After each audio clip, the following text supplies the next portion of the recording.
So now in this example, we have three resistors, R1, R2, R3. R2 and R3 is going to be in parallel to R1. So let's find out RT prime right away, which is since they're in series, we can find out the summation. 10 plus 30 is going to be 40.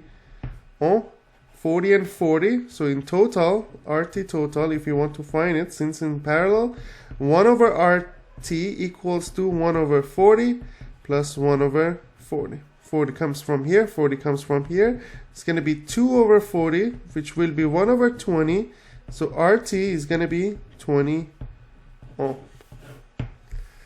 We have total voltage. We can find total I. I will be 5 divided by 20, which is going to be 0.25 amp. So we have 0.25 amp goes here. It's going to convert into two branches.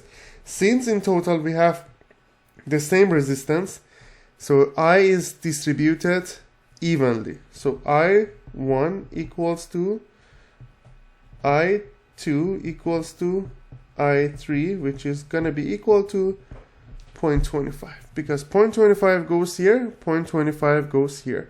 0.25 divided by 2, which is going to be 0.125. Because this one is 0.25, when you divide it by 2, 0.125 goes here, 0.125 goes there.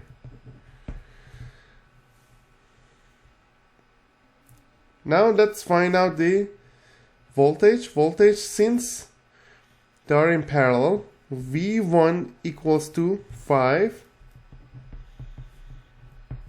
But we need to find out these two, voltage for 2 and 3. So we know R2, R3, I2, and R3. So it's going to be easy. V2 equals to I2, R2, which will be 0.125 times R2, which is 30. And V3 equals to I3 times R3. It's going to be 0.125 times 10. So that will be 1.25, and this one is going to be 3.75. Both of them is going to be in volt. When you add them, it's going to be 5, which makes sense because each branch is going to be 5 in total because they are in parallel. That's how we find out V1, V2, V3, R1, R2, R3, and I1, I2, and I3.